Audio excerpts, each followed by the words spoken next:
በስመ አብ ወወልድ ወመንፈስ ቅዱስ አሐዱ አምላክ። አመስራ ወረቡዕ ለወርኃ ታኅሣሥ በዛቲ ዕለት ልደቱ ለአብ ክቡር ተክለ ሃይማኖት ብርሃነ ዓለም። ጸሎቱ በረከቱ ተሃሉ ምስሌ ለዓለመ ዓለም አሜን። አንድ አምላክ በሚሆን በአብ በወልድ በመንፈስ ቅዱስ ስም ታኅሣሥ 24 በዚች ቀን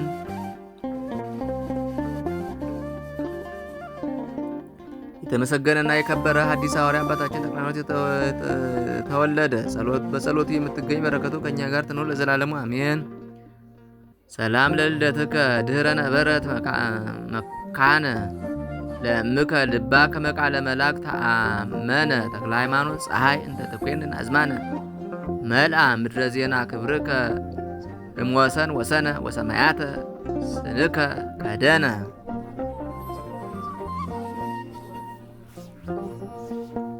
በዚችም ቀን የአሚናዳብ ልጅ የጻድቂቱ የአስቴር የረፍቷ መታሰቢያ ነው። የአይሁድ ወገን የሚሆን ስሙ መርዶኪዎስ የሚባል የኢያኢሩ ልጅ ከብንያም ወገን የተወለደ የቄስዩ ልጅ አንድ ሰው በሱሳ ሀገር ነበረ። ከኢየሩሳሌምም በባቢሎን ንጉሥ በናቡከደነጾር እጅ የተማረከ ነው። ያሳደጋት ልጅ ነበረችው። እሷም የአባቱ ወንድም የአሚናዳብ ልጅ ናት። ስሟም አስቴር ይባላል። ከዘመዶቿም ተለይታ በወጣ ጊዜ ልጅ ትሆነው ዘንድ አሳድጓት ነበር። ይህችም ልጅ መልከ መልካም ነበረች። በአንዲትም ዕለት ንጉሥ አርጤክስስ ብዙ ተድላ ደስታ አድርጎ የመኳንንቶቹንም አለቃ አማሊቃዊ ሐማንም በጠራ ጊዜ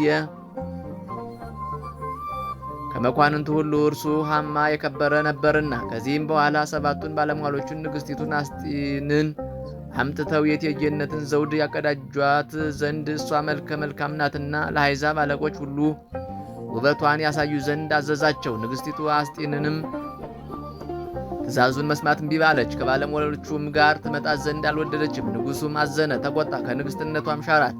ከዚህም በኋላ 127 ከሆኑ ከሚገዛቸው አገሮች 1000 ቆነጃጅቶችን ይመርጡለት ዘንድ አዘዘ። ከመቶ 10 ከ10 3 መረጡ። ከሁሉም በመልክ ውበት በደም ግባትም አስቴር አንደኛ ሆና ተመረጠች። እሷንም አነገሰ። ንጉሡም አስቴርን እጅግ ወደዳት። አስቴርን በነገሰ በ7ኛው ዓመት በ12ኛው በመጋቢት ወር ወደ ንጉሡ ወደ አርጤክስ ገባች። አስቴርም ንጉሡን ደስ አሰኘችው። ከሴቶችም ሁሉ ይልቅ ፈጽማ ባለሟልነትን አገኘች። የሴቶችንም ዘውድ አቀዳጃት።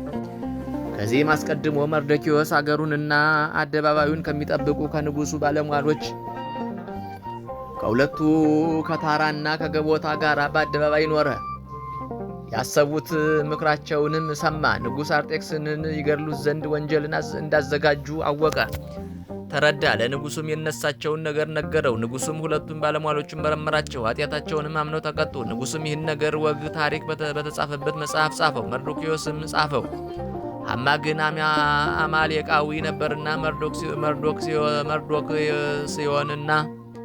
መርዶክስዮስንና የእስራኤልን ወገኖች እጅግ ይጠላቸው ነበር። የአይሁድንም ወገን ሁሉንም ሊያጠፋቸው ወደደ። ሀገሪቱም ሁሉ ታወከች። መርዶክዮስም እንዲህ መሆኑን ባወቀ ጊዜ ልብሱን ቀዶ ማቅ ለበሰ። አስቴርም በፊቷ የሚቆም ባለሟሏ አክራትዮስን ጠርታ የተረዳ ነገርን ይሰማ ዘንድ ወደ መርዶኪዎስ ላከችው። መርዶኪዎስም የሆነውን ነገር ሐማ እስራኤልን ያጠፋቸው ዘንድ ወደ ንጉሡ ሳጥን 1000 መክሊት ወርቅን አገባለሁ ብሎ ለንጉሥ እንደነገረው ያጠፋቸውም ዘንድ በሱሳ ሀገር ያኖራትን የደብዳቤይቱን ቃልም ነገረው። አስቴርም በሰማች ጊዜ በሱሳ ያሉ እስራኤልን ሂደህ ሰብስብልኝ፣ ጹሙልኝ፣ እስከ 3 ቀን ድረስም ቀንም ሌትም አትብሉ አትጠጡ፣ እኔና ደንገጥሮችም እንጾማለን። ከዚህ በኋላ ወደ ንጉሥ እገባለሁ፣ እሞትም እንደሆነ አልቀርም ብላ ከመርዶኪዎስ ወደ እርሷ የመጣውን ያንን መልእክተኛ መለሰችው። ከዚህ በኋላ በ3ኛው ቀን ጸሎቷን በጨረሰች ጊዜ የሐዘን ልብሷን አስወግዳ የተድላ ደስታዋን ልብስ ለበሰች። የምታስፈራም ሆነች። ሁሉን የሚመለከትና የሚያድን እግዚአብሔርን ጠራችው። ሁለቱን ደንገጥሮቿን አስከትላ ሄደች። አንዲቱን ትወዳትና ተራራላት ነበር፣ በሁለተኛይቱ ግን ልብሷን ተሸክማ ተከትላት ነበር። እርሷ ግን በጌጡ ሁሉ ፈጽማ አጊጣ አምሮባት ነበር። ወደ ወዳጆቿ እንደምትሄድ ፊቷም የሚያበራ ሆነ። ልቧ ግን ሞትን ከመፍራት የተነሳ አዝኖ ነበር። በሩን ሁሉ ገብታ ወደ ንጉሡ ደረሰች። እርሱም በጌትነቱ ዙፋን ላይ ነበር። ዋጋው ብዙ የሆነ ሁለንተናው ወርቅና ዕንቁ ያለበት የሚያስፈራ ልብስ ለብሶ ነበር። ፈጽሞም ያስፈራ ነበር። ፊቱም ተለውጦ በዓይነ መዓት አያት። ንግሥቲቱም ከፍርሃት የተነሳ እንደ ቅጠል ጠወለገች። ለመውደቅም ተፍገምግማ በፊቱ የምትሄድ የብላቴናዋን ራስ ተደገፈች። እግዚአብሔርም የንጉሡን ልቡና ወደ የዋህነት መልሶት ታገሳት። ከዙፋኑም ተነስቶ ስቦ ባጠገቡ አስቀመጣት። በበጎ ቃልም ያባብላት ጀመር። የአገራችን ሥርዓት ልዩ ነውና እንዳትሞች እኔ ወንድምሽ ነኝ አላት። የወርቁንም በትር አንስቶ ባንገቷ ላይ አኖረው። እቅፍ አድርጎ ይዞም ንገርኝ አላት። አንተ ድንቅ ነህና ፊትህም መፈራትን የተመላ ነውና ከጌትነት ግርማ የተነሳ እንደ መልአከ እግዚአብሔር ሆነህ ባየሁ ጊዜ ልቤ ደነገጠብኝ አለችው። ንጉሡም አስቴር ምን ትፈልጊያለሽ? የምትማልጅኝስ ምንድን ነው? አለ። ላንቺ ይሆንሽ ዘንድ እስከ መንግስቴ እኩሌታ ውሰጂ አላት። አስቴርም በዓል የማደርግበት ቀን አለኝና ንጉሥ ዛሬ ወደማደርገው በዓል ትመጣ ዘንድ ከፈቀድህ ሐማና አንተኑ አለችው። ንጉሡም አስቴር ያለችኝን አደርግ ዘንድ ፈጥናችሁ ሐማን ጥሩት አለ። ሁለቱም ሁሉ አስቴር ወዳደረገችው በዓል ሄዱ። በዓልም በተደረገበት ቀን ንጉሡ አስቴርን ንግሥት አስቴር ሆይ የለመንሽኝን አደርግልሽ ዘንድ ምን ትፈልጊያለሽ? አላት። ንጉሥ ሆይ በፊትህ ባለሟልነትን ካገኘው የምለምንህን ልመናዬን አንተ ከሐማ ጋር ወደማደርገው በዓል ነገ ትመጣልኝ ዘንድ ነው። ይህንንም ነገ አደርገዋለሁ አለችው። እግዚአብሔርም በዚያች ሌሊት ከንጉሡ እንቅልፍን አጠፋ። የቀድሞ ዘመን ወግ ታሪክ የሚያሳስቡ መጻሕፍትን ያመጣለት ዘንድ በመጽሐፉም የተጻፈውን ያነብለት ዘንድ ጸሐፊውን አዘዘው። ከዚህ በኋላ በመጽሐፉ ስለ መርዶክዮስ የጻፉትን ነገር አገኙ። ንጉሡም የሚጠብቁ ንጉሥ አርጤክስስን ይገድሉት ዘንድ የወደዱ የሁለቱን የንጉሡን ባለሟሎች ነገር ለንጉሡ እንደነገረው አገኙ። ንጉሡም ለመርዶክዮስ ያደረግንለት ስጦታና ክብር ምንድን ነው? አለ። የንጉሡ አሽከሮችም አቤቱ ለመርዶክዮስ የተደረገለት ነገር የለም አሉ። ንጉሡም የመርዶክዮስን ምስጋና ሲናገር ሐማ ወደ ንጉሥ ግቢ ደረሰ። ንጉሡም በአደባባይ ያለ ይህ ማን ነው? አለ። ሐማ ነው አሉት። ከዚህም በኋላ ሐማ ባዘጋጀው ተረዳ። መርዶክዮስን ሊሰቅለው ለንጉሡ ይነግረው ዘንድ ገባ።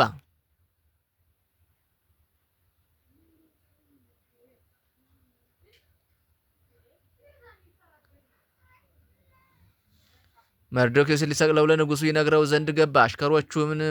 አሽከሮቹም ንጉሡን እነሆ ሐማ በአደባባይ ቆሟል አሉት። ንጉሡም ጥሩት አላቸው። ንጉሡም ሐማን አከብረው ዘንድ እኔ ለወደድኩት ሰው ምን ላደርግለት አለው።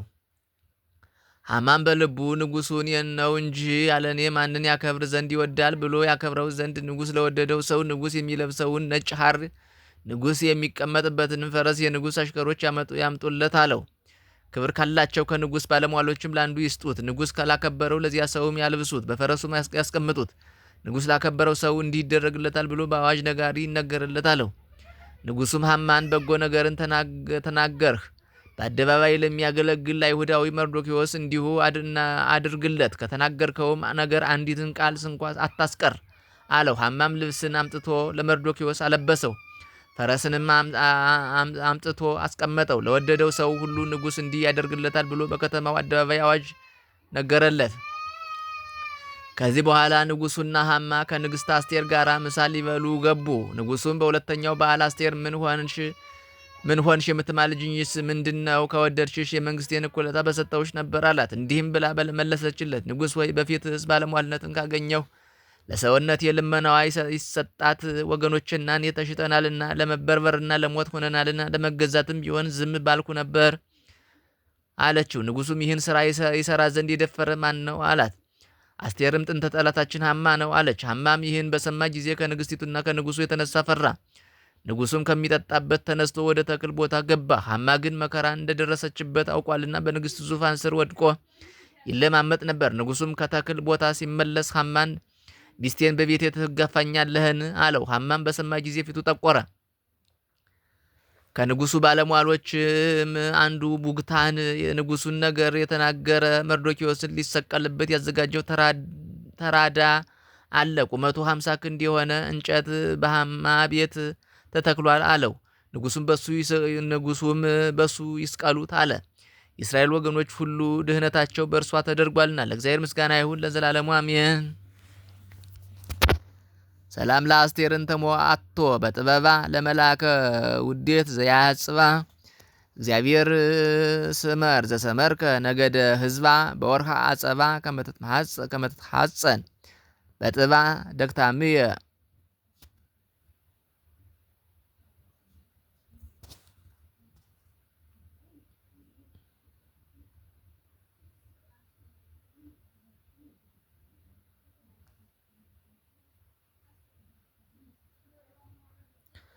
ሰላም ለአስቴርን ተሞአቶ በጥበባ ለመላከ ውዴት ዘያጽባ እግዚአብሔር ስመር ዘሰመርከ ነገደ ህዝባ በወርሃ አጸባ ከመትትሐጸን በጥባ ደክታመ ነፍስየ እምእማ ወአባ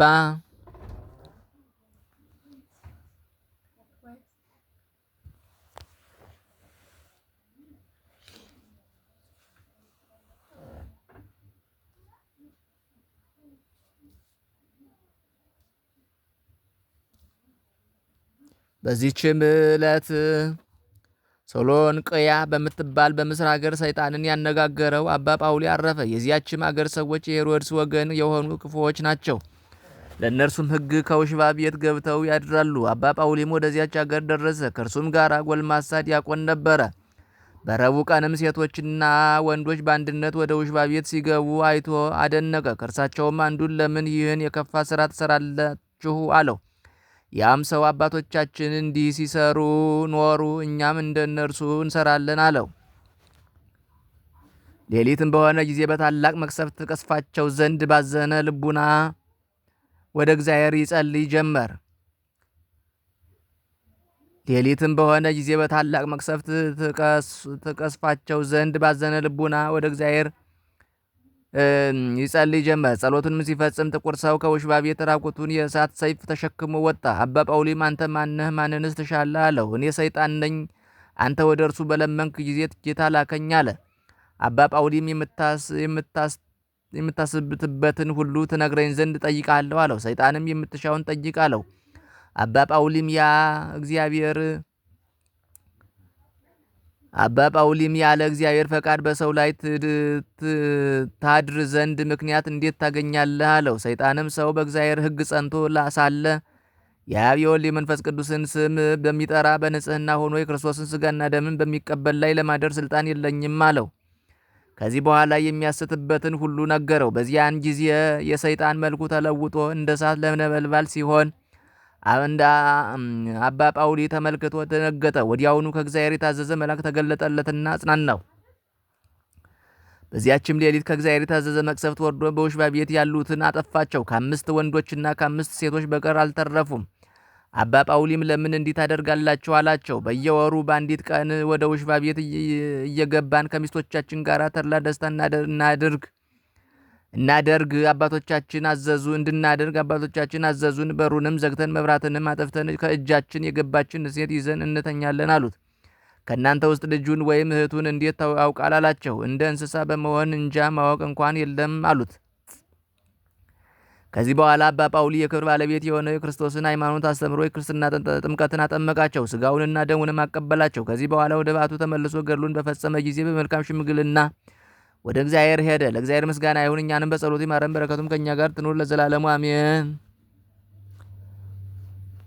ሰላም ለጳውሊ ለሰይጣን ዘቀነዮ እስከ ይከስት ሎቱ ለጓለመያው ከመ ያጀግዮ ወላቦሊ ሰላም ዘነበረ ለጸልዮን ዘይሄሊ ዘዕለት ሲሳዮ እለይዘርኡ አይዋፈ በሰማይ ርእዮ።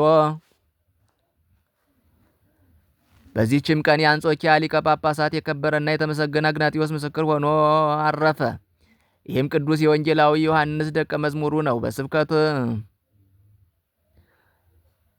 በስብከተ ወንጌልን በማገልገል ከእርሱ ጋር ብዙ አገሮችን ዙሮ አስተምሯል። ከዚህም በኋላ በአንጾኪያ ሀገር ላይ ሊቀ ጵጵስና ሾመ። በውስጧም ሕይወት የሆነ የወንጌልን ትምህርት አስተማረ።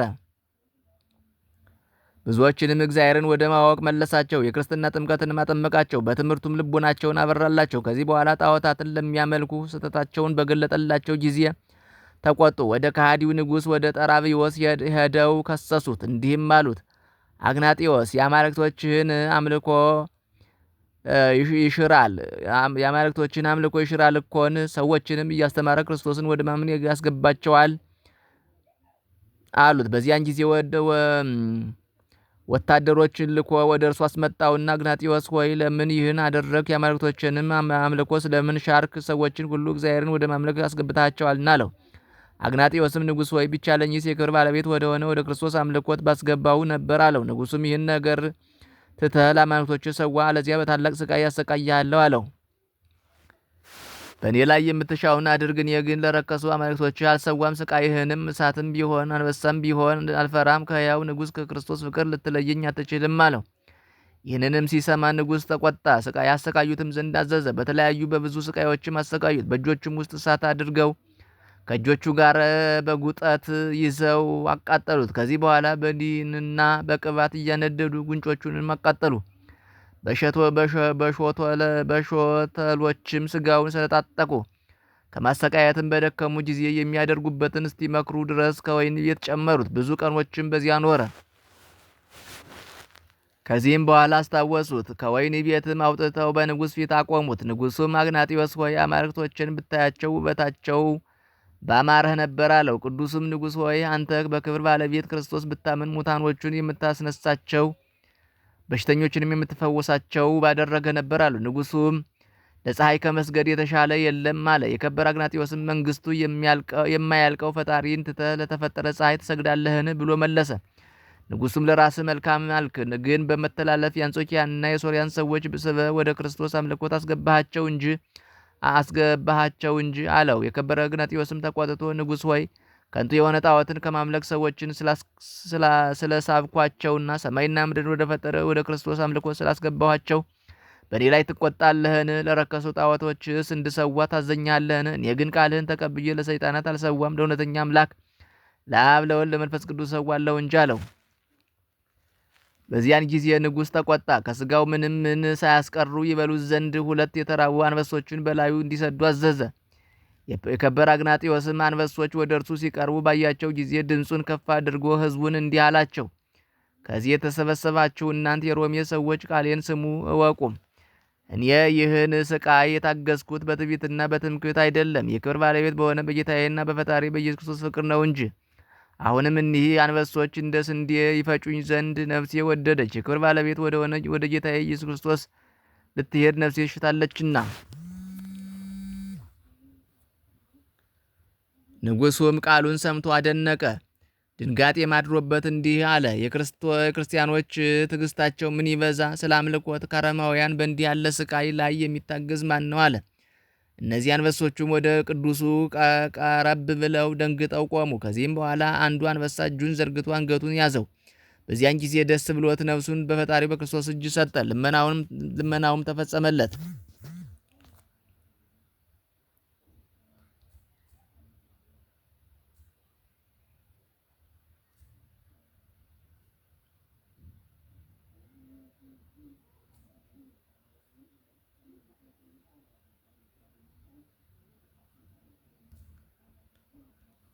ለእነዚህ አንበሶችም ስጋውን ይዳሱት ዘንድ አልተቻላቸውም። የክብር ባለቤት ክርስቶስ ዳግመኛ እስኪመጣ የተጠበቀ ሆነ እንጂ። ከዚህ በኋላ በክብር በምስጋና ከከተማ ውጭ ቀበሩት። እንዲህም በክብር ባለቤት በጌታችን በክርስቶስ ስም በመልካም ተጋድሎ ምስክርነቱን ፈጸመ። ለምእመናንም ጠቃሚ ይሆን ዘንድ ገድሉን ጻፉ። የበዓሉን መታሰቢያ ያደረጉልን። ለእግዚአብሔር ምስጋና ይሁን። እኛንም በዚህ ሐዋርያ ጸሎት ይማረን፣ በረከቱም ከእኛ ጋር ትኑር ለዘላለሙ አሜን። ሰላም ለአግናጤዎስ ለእግዚአብሔር ህሩዩ ዘሰበከ ጽድቀ ለለየገዩ አረማውያን ላይ ሊውን ዘይት ዋነዩ በፍልሃተ ቅብ ወተይ አባላቲው አዋአዩ ዋፋመ እሳት ካይበ ላይሌሁ ወደዩ። በዚህችም ቀን የአንጾኪያ ሀገር ሊቀ ጳጳሳት የከበረ አባት ፊሎንጎስ አረፈ። ይህም ቅዱስ አስቀድሞ ሚስት አግብቶ አንዲት ልጅ ወለደ። ከዚህም በኋላ ሚስቱ ሞተች። የምንኩስናንም ልብስ ለብሶ ታላቅ ተጋድሎን ተጋደለ። ስለ ተጋድሎም ስለ መልካም ትሩፋቱም ለአገልግሎት በመጸመዱና ስለ ቅንነቱ በአንጾኪያ ሀገር ላይ ሊቀ ጳጳሳት እንዲሆን እግዚአብሔር መረጠው። በተሾመም ጊዜ የክርስቶስን መንጋዎች በበጎ አጠባበቅ ከአረማውያን ከመቅዶኒዎስና ከሰባሊዎስ ነጣቂ ተኩላዎች ጠበቀ። በሊቀ ጵጵስናውም ሹመት እንደ መላእክት አኗኗር ኖረ። 2 ልብሶችን ገንዘብ አላደረገም። ወርቅንና ብርንም ቢሆን አላከማቸም። ገድሉንም በፈጸመ ጊዜ እግዚአብሔርን አገልግሎ ከዚህ በኋላ በሰላም አረፈ። ዮሐንስ አፈወርቅን በድርሳኑ አመሰገነው። ትሩፋቱንና ጽድቁንም ገለጠ። ለእግዚአብሔር ምስጋና ይሁን። እኛንም በጸሎቱ ይማረን።